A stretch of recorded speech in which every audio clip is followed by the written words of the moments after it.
نفعنا الله بعلم المؤلف ومشايخنا في دارين أمين. Ассаламу алейкум рахматуллахи ва баракату. Құрметті бауырлар, алла тағала баршамыздың қасиетті мешітке басып келген қадамдарын сауаппен жазсын. Алла тағала пайғамбарымыз саллаллаху алейхи уассаламды таныту үшін, алла елшісінің қадір қасиетін білу үшін істеп жатқан еңбектерімізді қабыл етсін, және сол істеп жатқан еңбектерімізде ықыласты болуды нәсіп етсін. Алла тағала барша мұсылмандардың пайғамбарға деген махаббаттарын арттырып, және алла елшісіне үнемі салауат айтатын мұсылмандардың қатарының көбеюін алла нәсіп етсін. Біз сіздермен бірге имам Қади Ғият рахимахуллаху тағаланың Аш-Шифа бит-Та'рифи һуқуқил Мустафа деген кітабын оқып бастаған болатынбыз. Және осы кітаптағы пайғамбарымыз саллаллаху алейхи уассалам қадір қасиетін білдіретін Құран аяттарының топтамасымен танысудамыз. Біз өткен сабақтарымызда алла тағала қасиет Құранда пайғамбарымыз саллаллаху алейхи уассалам шынайы елші екенін баяндап, Құранда пайғамбарымыз саллаллаху алейхи уассаламның қадір қасиетін көтеру мақсатында алла тағала кейбір Құран аяттарында ант етті. Және өткен сабағымызда біз «Уад-духа уа-лейли иза саджа ма уаддаъака раббука ва ма қала». Ей Мұхаммед, духаның Раббы алла тағала сол духаның уақытысымен ант етті. Және сен Мұхаммед саған Раббың ашуланып, және Раббың сені тастап кеткен жоқ. Ма уаддаъака раббука ва ма қала. Түсу себебін баяндағанбыз, не үшін түскен. Пайғамбарымыз саллаллаху алейхи уассаламға қатысты кейбір Мекке мүшриктерінің сөздеріне жауап ретінде алла тағала аят түсірген болатын. Шын мәнінде алла тағала пайғамбарымызды тастаған емес. Осыған ұқсайтын тура осындай аят бар. Бұл Наджм сүресі. Өткен сабақта біз Духа сүресінің кейбір бөліктерін танысқан болсақ, бүгінгі таныстыратын аяттарымыз ол Наджм сүресі. Наджм сүресінде келетін аят та бар, және сол аяттар жеке-жеке тоқталатын боламыз. Пайғамбарымыз саллаллаху алейхи уассаламға тіл тигізген кезде алла тағала пайғамбарымыз саллаллаху алейхи уассалам ақиқат екенін баяндап, ма долла сахибукум ва ма ғауа деп аят түсірген. Және Духа сүресінде қалайша пайғамбарымыз саллаллаху алейхи уассаламды жаңа шайтанның тастап кетті деген кезде, ма уаддаъака раббука ва ма қала, ей Мұхаммед, Раббың сені тастаған жоқ, жаңа саған ашулы емес деп аят түскен еді. Тура сол сияқты пайғамбарымыз тіл тигізе бастаған кезде алла тағала Наджм сүресін түсіреді. Осы Наджм сүресінің алғашқы 18 аяты пайғамбарымыз саллаллаху алейхи уассаламға берілген нығметтер айта бастайды. Әлгі біз Духа сүресін баяндаған аяттарымызда алла тағаланың пайғамбарымыз саллаллаху алейхи уассаламға берген нығметтерін әлгі 6 бөлімге бөліп жеке-жеке тоқталып түсіндірген болатын. Өткен дәрісімізде енді алла тағала Наджм сүресінде пайғамбарымыз саллаллаху алейхи уассалам берген нығметтері осылайша тағы да таныстырады. Алла тағала Құранда былай айтады: «Уан-наджми иза хава». Бұл антшу формасы алла тағала жұлдызбен ант етеді. Араб тілінде наджм, нуджум бұл жұлдызға қолданады. Және алла тағала осы аятта «Уан-наджми иза хава», егер кеш батқан кездегі немесе ағып жерге құлаған кезде жұлдызбен ант ішемін дейді алла тағала. «Уан-наджми иза хава». Енді осы жердегі ант ішудегі мақсатты түсіндіретін болсақ, бірінші алла тағала осы жұлдыздар құлаған сәтпен ант ішіп жатыр. Кейбір ғалымдардың пікірі бойынша бұл жердегі алла тағаланың Наджм деп ант ішу мақсат ол қиямет қайыммен ант ішіп жатыр. Өйткені алла тағала Құранда Иншиқоқ және Инфитар сүресінде қиямет қайым болатын кезде үлкен белгілердің бірі әлгі аспандағы жұлдыздардың ағатындығын алла тағала Құранда баяндаған. Инфитар сүресі кейіндей «Уайзал кауакибу интасарат», егер аспаны жарқырап тұрған жұлдыздар ағып кетсе деп. Немесе тағы басқа аяттарында алла тағала осылайша қиямет қайымында жаңағы жұлдыздардың төмен қарай түсетінін айтқан. Кейбір ғалымдар бойынша, көзқарас бойынша алла тағала бұл жұлдыздарды шайтандарға атады. Шайтандар немесе жындар ақпараттарды ұрлау үшін аспан көтерілген кезде алла тағала ол сол жындарға осы жұлдыздарға атады дейді. Осы жұлдыздармен ант ішеді. Оны алла тағала Мүлк сүресінде ашық айтады: «Лақад зайяна сама-дуния бимасабиха ва жаалнаха руджума лиш-шаятин».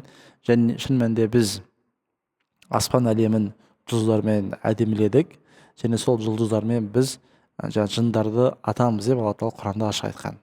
Енді осы аятқа мән беретін болсақ, алла тағала ант ішкен, нәжми иза хауа, біз алла тағала айтып отыр, ант ішеміз жұлдызға. Не үшін екенін түсіндіргенбіз. Жұлдыздың осындай себептері бар.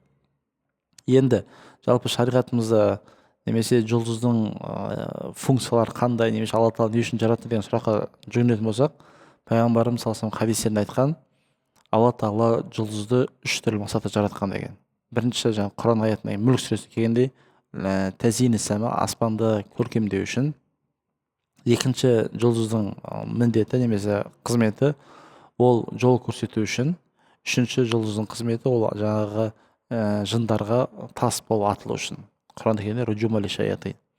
Ол үшін жаратқан. Алла тағала осылармен антшып жатыр. Өткен сабақтарымызда айтқанбыз, бірнеше рет қайталағанбыз, бүгін тағы қайталау керек болып тұр. Алла субхана тағала Құранда өзінің атымен 7 жерде ант ішкен еді, және қалған жерлерде Алла тағала жаратылыстармен ант ішеді. Енді Алла тағаланың жаратылыстармен ант ішуі не нәрсені білдіреді дейтін болсақ, ғалымдардың көзқарасы екі нәрсеге тіреледі. Біріншісі, ол заттың құнын білдіру үшін, немесе оның абзалдығын білдіру үшін, адамдарға көп пайда келтіреді білдіру үшін. Ол нәжім деп Алла тағала осы жұлдызбен ант ішіп жатыр. Жаңа жұлдыз баяндағанымыздай бірнеше қызметтері бар. Жаңа айтқанымыздай 3 қызметін баяндап өткенбіз. Енді Ибн Касир рахимахуллахның көзқарасы бар. Ибн Касир бұл тафсир Құран азим деген үлкен тәпсірдің авторы. Сол кісі айтады, Алла тағала қалаған заттармен ант ішеді. Алла тағала ол нәрсе жүрмейді. Ал жаратылыс болатын болса, тек қана Аллахтың антымен ант ішеді. Сол себепті біз егер бір затпен ант ішкіміз келсе, біреуге бірден баяндағымыз келсе, біреуді сендірген қалайтын болса, онда ант ішкен кезде Аллахтың антымен ғана іше аламыз. Атымен ғана ант іше аламыз. Басқа біреумен ант ішуге болмайды. Бірақ Алла тағала өзін жаратқан жаратылыстармен ант іше алады. Сөйтіп Алла тағала Құранда қиямет қайым болған кездегі жұлдызды ағып түсетін жұлдыздармен ант ішіп жатыр. Енді не үшін дейтін болсақ, ма долла сахибукум ва ма гава. Сендердің сахиб деген сөз бауырларың, достарың деп мағына білдіреді. Енді бұл Мекке мүшриктеріне бағытталған сөз. Ома долла сахибукум, ей Меккенің мүшриктері, құрайшықтар, сендердің Мұхаммедтерің адаспады, және ол шалыс қадам баспады. Мұхаммед саллаллаху алейхи уассалам адасқан емес. Және ғауа деген сөз мағынасы ғой, ол қыңыр жолға түсу, немесе сенім мәселесі қателікке ұшырау, тағысын тағылар. Бұл Мекке мүшриктері пайғамбарымыз саллаллаху алейхи уассалам айтып жатқан заттарына күмәндарына әртүрлі сөздер айта бастаған кезде, Алла тағала пайғамбарымыз саллаллаху алейхи уассаламның шынайы елші екенін баяндау үшін осылайша қатты сөздер айтқан. Мағынасы ма долла сахибукум ва ма гава. Ей Меккенің халқы, сендердің күнделікті көріп жүрген, қастарында жүрген Мұхаммед саллаллаху алейхи уассалам адасқан емес. Ома гава, және Мұхаммед саллаллаху алейхи уассалам ақидасы, яғни сенімі ауытқыған, басқа бір дұрыс емес нәрсеге шақырып жүрген біреу емес, яғни Мұхаммед шын мәнінде тура жолда жүрген адам деп Алла субхана тағала қайтадан пайғамбарымыз саллаллаху алейхи уассаламның шынайы елші екенін баяндау үшін осылайша ант ішіп жатыр. Және мән берсеңіздер, құрметті бауырлар, соңғы өтіп жатқан Құран аяттарының бәрі түгелдей пайғамбарымыз саллаллаху алейхи уассаламның тура жолда екендігін баяндау үшін келіп жатқан аяттар. Ары қарай енді ғауа деген сөз мағынасы шынымен де пайғамбарымыз саллаллаху алейхи уассалам адасқан емес. Не себепті Алла тағала Меккенің мүшриктеріне сахибукум деп айтты? Сахиб араб тілінде негізі дос деген сөз. Қатты араласатын, жүріс тұрысын бәрін білетін, оның не нәрсе жақсы көретін, не нәрсені ұнатпайтын, жалпы бір-бірімен қатты дос болатын бауырлар біледі ғой бір-бірін, қандай мысалы киімін ұнатады, қандай тағамын ұнатады, қандай мысалы заттар ұнатады, не нәрсені ұнатпайды, ерте жата ма, кеш жата ма, көп ұйықтай ма, аз ұйықтай ма деген сияқты адамдар араласқаннан кейін жақын білетін болады. Енді Алла субхана тағалаға Меккенің мүшриктеріне сахибукум деп пайғамбарымыз сендердің достарың, жақындарың деп айтты. Неге? Өйткені Мекке мүшриктері шын мәнінде пайғамбарымыз саллаллаху алейхи уассалам қандай екенін егжей-тегжей білетін еді. Сондай егжей-тегжей білетін адамдардың ауытқыған немесе қателескен болуы мүмкін емес деп Алла тағала сөздердің арасында осы оларға жақын болған сөз таңдады. Шын мәнінде пайғамбарымыз саллаллаху алейхи уассаламның пайғамбарлыққа дейін кезеңі де, пайғамбарлықтан кейін кезеңде адамзаттың ұялатын емес, керісінше адамзаттың бір мақтанатын тұлға болғанын біз көреміз. Оған дәлел әлгі Абу Суфиян радиаллаху тағала анху ислам дінін қабылдамай тұрып, Рим патшасының құзырында болған кезде пайғамбар Мұхаммед саллаллаху алейхи вассалам жайлы сұра бастайды. Сол кезде Абу Суфиян айтады, мен сол жерде болдым дейді.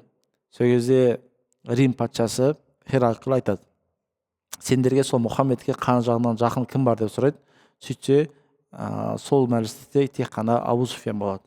Сөйтіп Абу Суфиян, мен шықтым дейді. Әлгі Рим басшысы Херакл Абу Суфиян шын айтып тұр ма немесе өтірік айтып тұр ма білу үшін әлгі адамдарды басқа жаққа қаратып қояды да Абу Суфиянға сұрақтар қоя бастайды. Осылай ма, осылай ма? Сөйтіп 10 шақты сұрақ қояды. 10 шақты сұрақтың бәрінде әлгі Римнің патшасы шын мәнінде пайғамбарымыз Мұхаммед саллаллаху алейхи уассалам ақиқат екенін көреді. Сол себепті Алла тағала Мекке мүшриктері пайғамбарымыз саллаллаху алейхи вассаламды етене жақсы танитынын білдірту үшін оларға сохибукум деген сөзді қолданған еді. Енді Алла тағала жалғастырады. Мақсат Алла тағала аңшы арқылы пайғамбарымыз адаспағын баяндады. Енді Алла тағала пайғамбарымыз саллаллаху алейхи вассаламның кейбір қасиеттерін айта бастайды, айтады. Ома янтиқу анил хауа.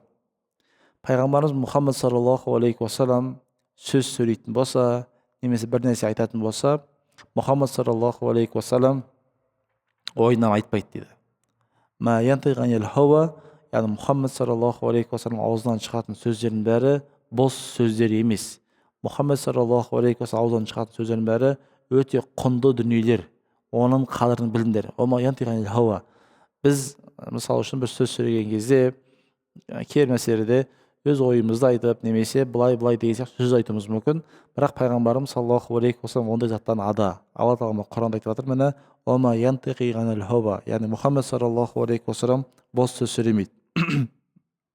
Яғни пайғамбар Мұхаммед саллаллаху алейхи уассалам сөз айтатын болса, өз ойынан қосып жіберіп, немесе примерно осындай болады ау деген нәрсені пайғамбарымыз айтқан емес.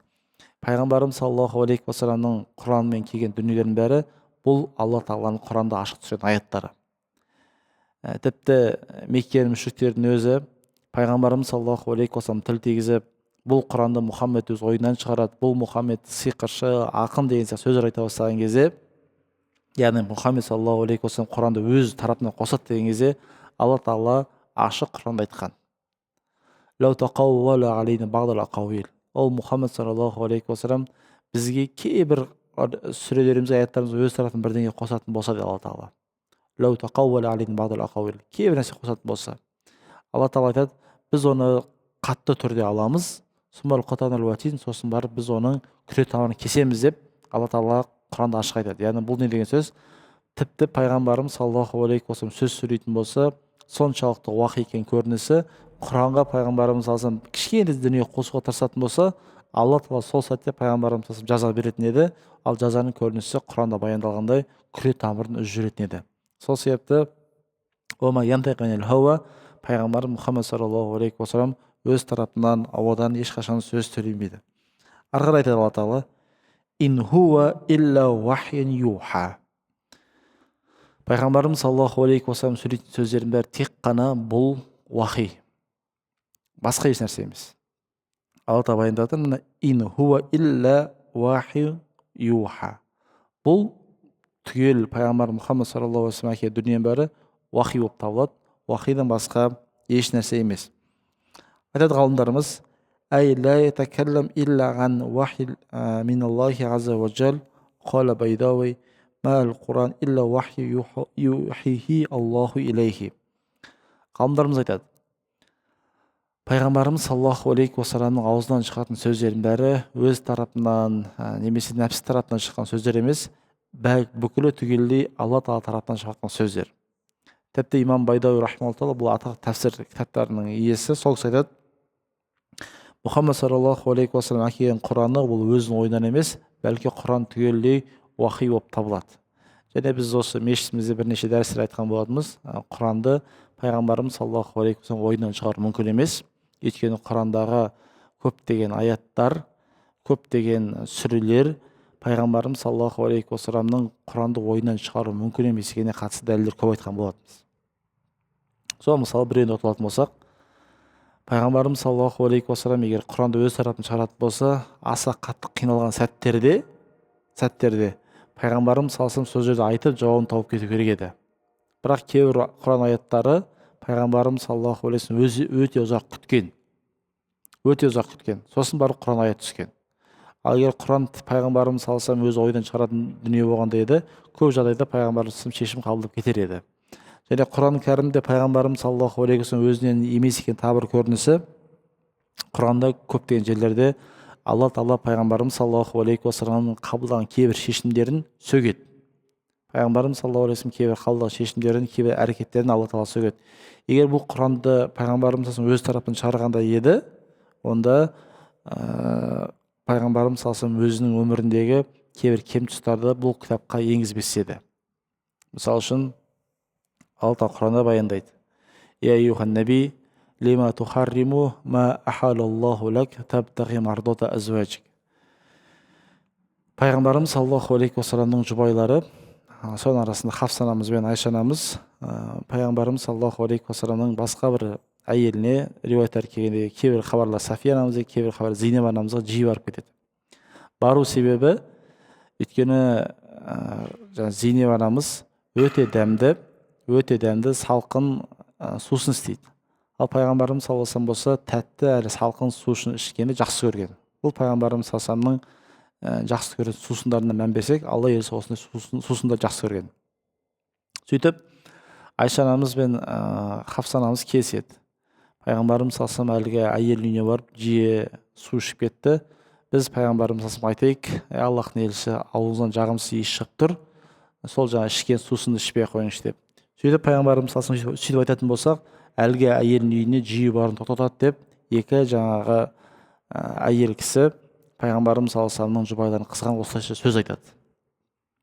Сөйтіп пайғамбарымыз саллаллаху алейхи әлгі үйіне барса, Айша анамыз айтады: Аллахтың елшісі, қандай сусын ішкенсіз, сіздің аузынан жағымсыз иіс шығып тұр айтады.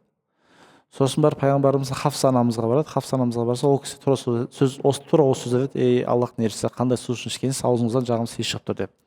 Сөйтіп пайғамбарымыз саллаллаху алейхи вассалам өзіне әлгі күндерде ішіп жүрген салқын әрі тәтті сусынды өз-өзіне арам етеді. Енді мен соны ішпеймін, оллахи ішпеймін деп пайғамбарымыз саллаллаху алейхи вассалам ант ішеді. Кейін Алла Тағала Құранда жаңағы Тахрим сүресінің басында аят түсіреді: Я айюхан наби лима тухарриму ма ахалаллаху лак табтағи мардота азваджик. Ей Мұхаммед саллаллаху алейхи вассалам, неге сен әйелдердің разылығын көздеп Аллахтың адал еткен өзіне арам етесің деп Алла Тағала пайғамбарымыз саллаллаху алейхи вассалам сөккен еді. Жалпы бұл отбасында отқан мәселе. Пайғамбарымыз саллаллаху алейхи вассалам әйелдер разылығын көздеп, әйелдер разылығын талап етіп, осындай әрекет көшкен кезде Алла Тағала пайғамбарымыз саллаллаху алейхи вассалам сөкті. Бұдан шығатын түйін, құрметті бауырлар, егер пайғамбарымыз саллаллаху алейхи вассалам бұл Құранды өз жазған болса еді, осындай кездерде пайғамбарымыз қоспас еді. Бірақ бұл Құран кәрім пайғамбарымыз саллаллаху алейхи вассаламнан шыққан дүние емес, бәлки бұл Аллахтан шыққан кітап. Сол себепті бұл кітапта тек қана пайғамбарымыз саллаллаху алейхи вассаламның сөзі қосылмай, Алла Тағаланың сөзі ғана қосылады. Сол себепті Алла Тағала баяндағандай: Ин хуа уахин юха. Бұл Құран кәрім уахи етілген дүние. Пайғамбарымыз Мұхаммед саллаллаху алейхи вассаламға. Біз Құран кәрімнің Нәжім сүресіндегі Алла Тағаланың қасиетті Құранда пайғамбарымыз саллаллаху алейхи вассаламды шынайы жолда екенін баяндап, және пайғамбарымыз саллаллаху алейхи вассалам берілген нығметтерді баяндап келетін Нәжім сүресінің аяттарымен танысудамыз. Алла Тағала Нәжімге, яғни жұлдыздармен ант ішіп, пайғамбарымыз саллаллаху алейхи вассалам тура жолда екенін баяндап, сосын пайғамбарымыз саллаллаху алейхи вассалам сөйлеген сөздің бәрі тек қана уахи екенін Алла баяндап, былай деп жалғастырады: Алламаху шадидул қуа.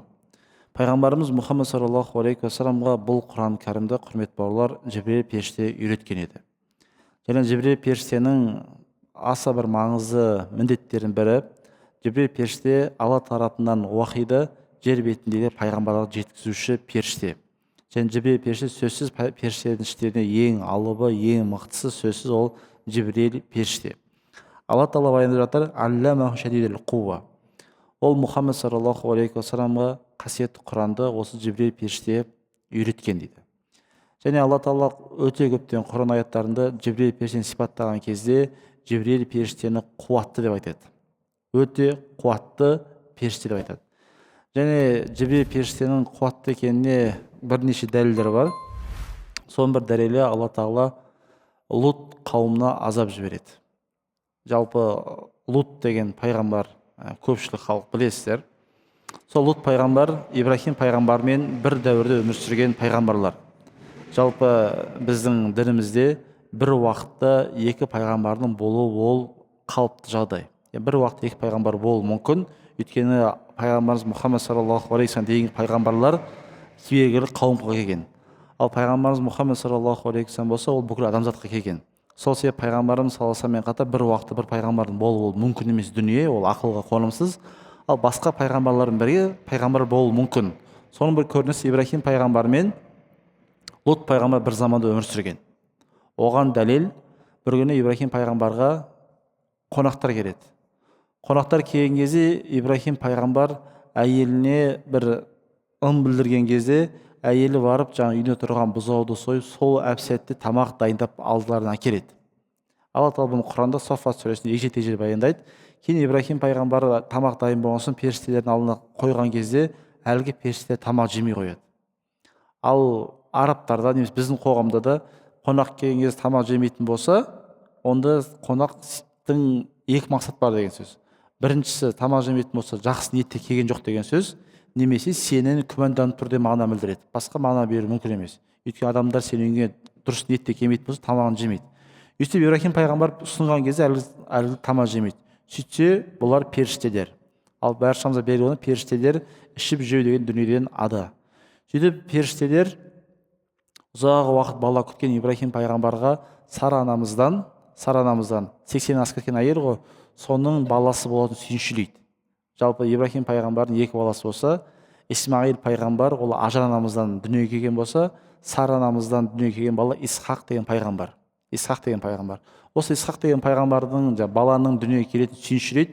Сөйтіп әлгі Сара анамыз жасы үлкен кісі ғой, енді мен қайықтан балам болсын деп бүйтіп жүзін үстіп ұрады. Саккат уәж Құранда келгенде жүзін ұрады. Бірақ Алла тағаланың қолында, егер Алла тағала қалаған болса, 80-дегі әйелдің өзіне жатырында бала бітіргізетіні баршамызға анық.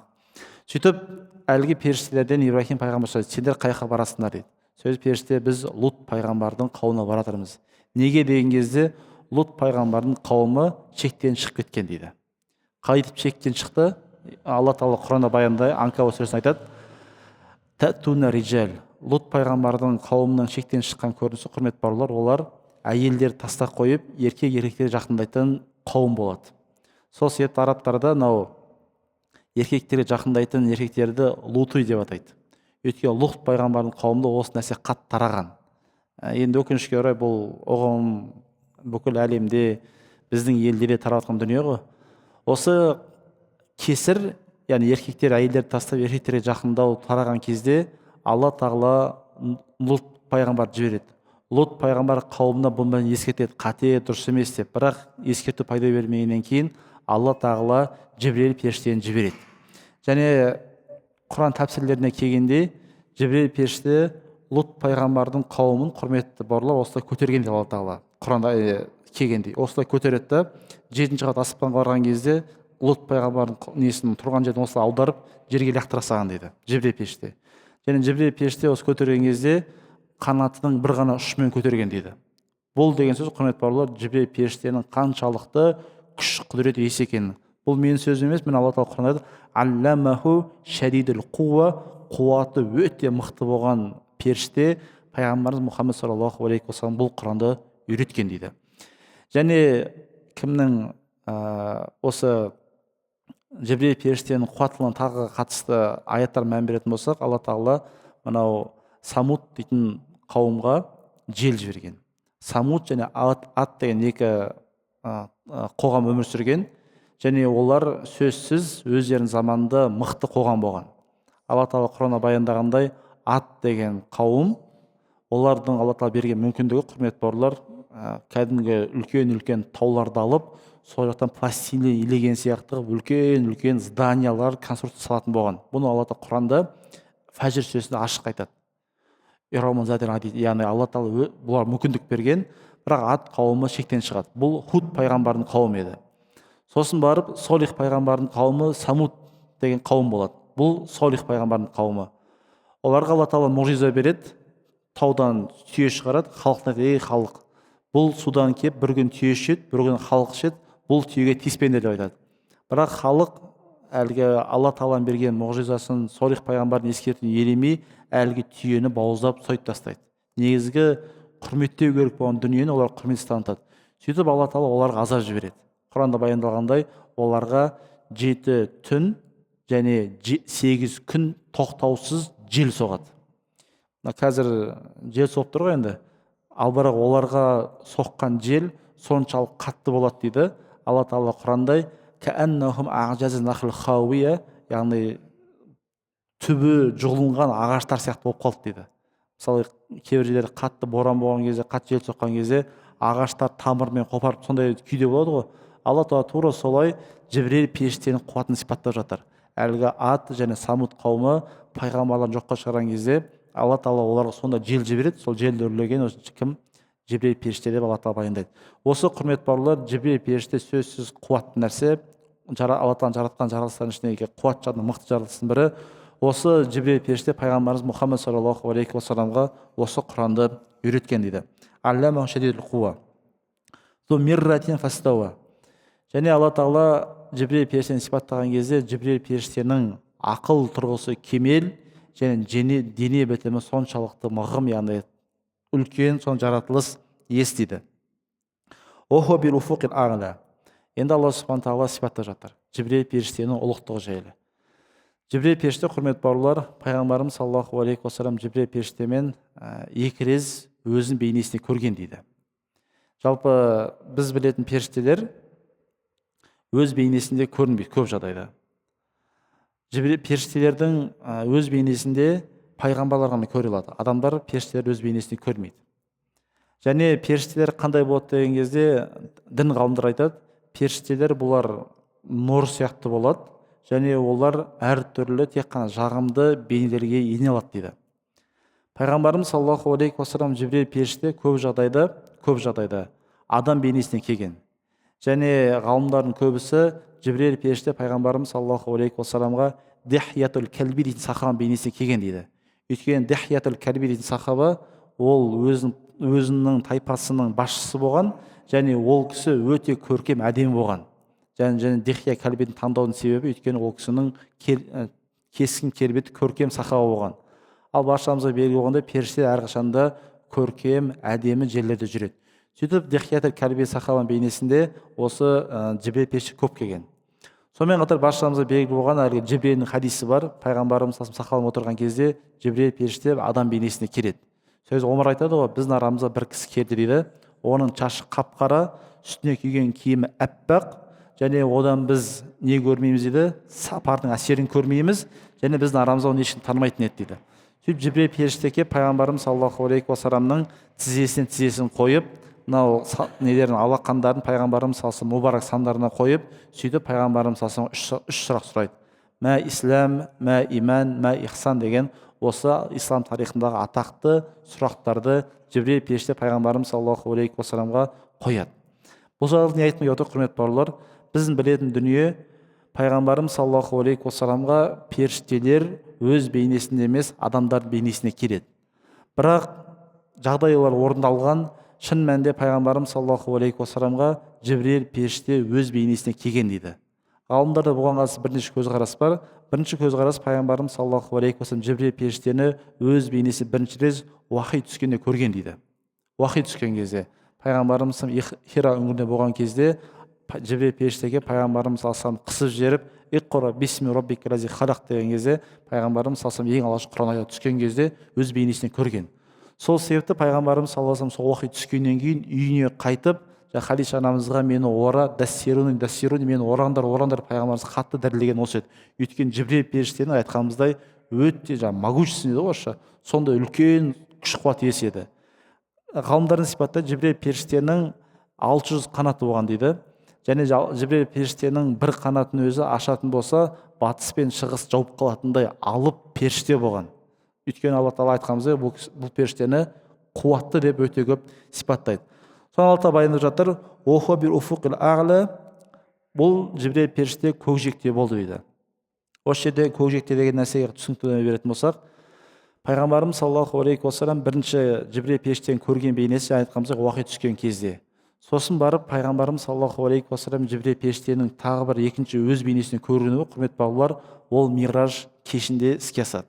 Миғраж кеші баршамыз мұсылмандарға белгілі болғандай, пайғамбарымыз саллаллаху алейхи уассаламның жалпы адамзаттың өміріне таң қалатын жағдай орын алған, ол Исра және Миғраж кеші. Исра пайғамбарымыз саллаллаху алейхи уассалам бір сәттен, яғни Әл-Харам мешітінен қазіргі Иерусалимдегі, қазіргі Палестина террорисінде тұрған Әл-Ақса мешітіне пайғамбарымыз саллаллаху алейхи уассалам бір сәтте орын ауыстырады.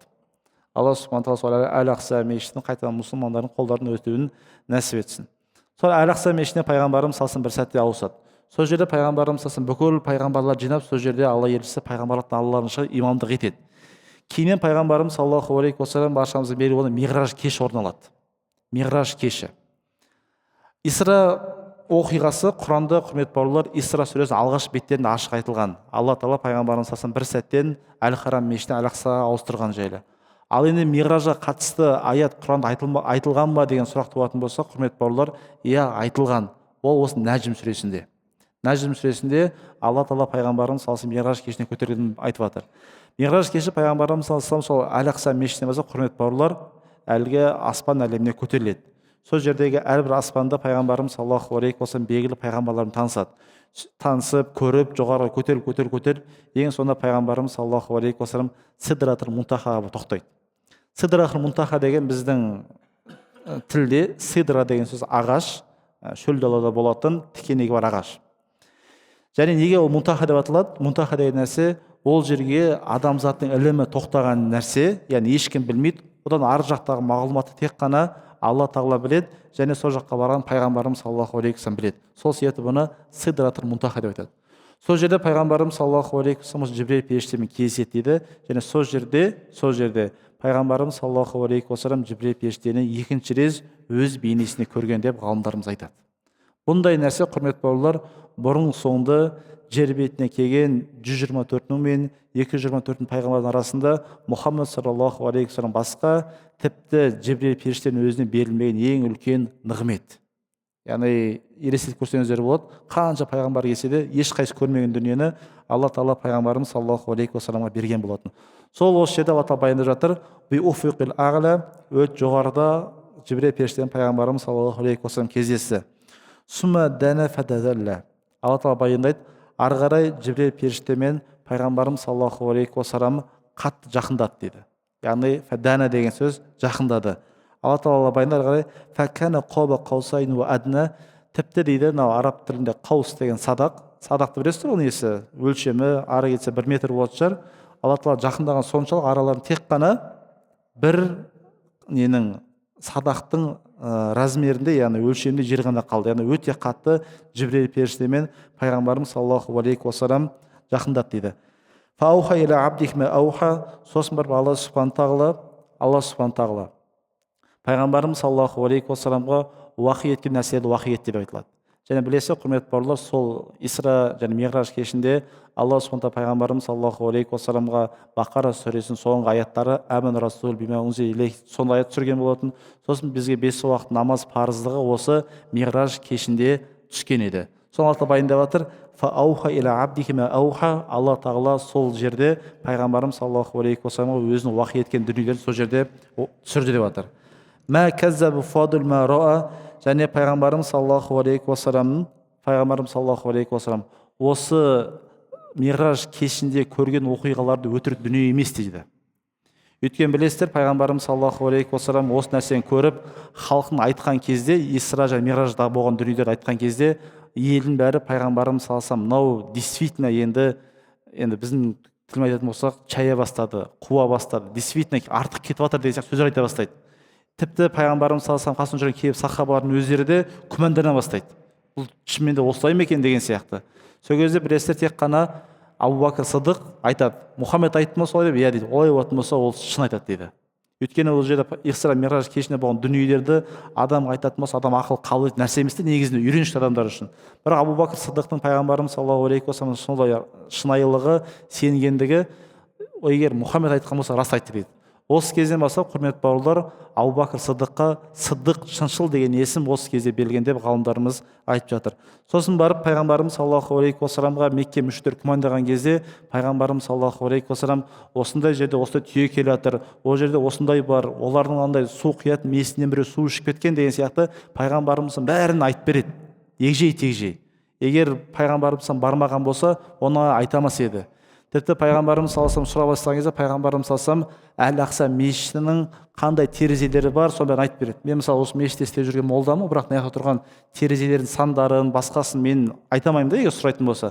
Бірақ пайғамбарымыз саллаллаху алейхи вассалам сұраған кезде Әл-Ақса намаз оқыған жер, пайғамбарымыз саллаллаху алейхи вассалам қандай терезе бар, қандай не бар, соның бәрін айтып береді. Өйткені Алла тағала пайғамбарымыз саллаллаху алейхи вассалам көзіне әкеліп қояды. Сөйтіп осылай айтса да, осындай белгілер көрген болса да, құрметті бауырлар, Мекке мүшриктері қайтадан пайғамбарымыз саллаллаху алейхи уассаламға сенбей қояды. Енді аяттың келесі жалғасын болашақта дәрісте өте жатамыз. Алла тағала осы жалпы сіздерге, бауырлар, бәріміз Аллаға шүкір мұсылманбыз ғой, үйге барған соң бір 2-3 минут уақыттарыңызды бөліп, хотя 5 минут уақыттарыңызды бөліп, пайғамбарымыз саллаллаху алейхи уассаламның Исра және Миғраж кешін оқып көрсеңіздер. Пайғамбарымыз саллаллаху алейхи вассалам адамзаттың тарихында теңдес оқиға ғой. Соны оқиғаны оқысаңыздар, Алла тағала қалайша пайғамбарымыз саллаллаху алейхи вассалам дәрежесін ұлықтағанын сезіне алсаңыздар, сол жерден сізде бірден пайғамбарымыз саллаллаху алейхи вассаламға деген махаббаттарыңыз, бауырлар, арта түседі. Сол себепті Алла тағала бізге рахым ретінде жіберген пайғамбарымыз саллаллаху алейхи вассалам қадір қасиетін білуді Алла баршамызға нәсіп етсін. Ахиру дағуана алхамдулиллахи роббил аламин.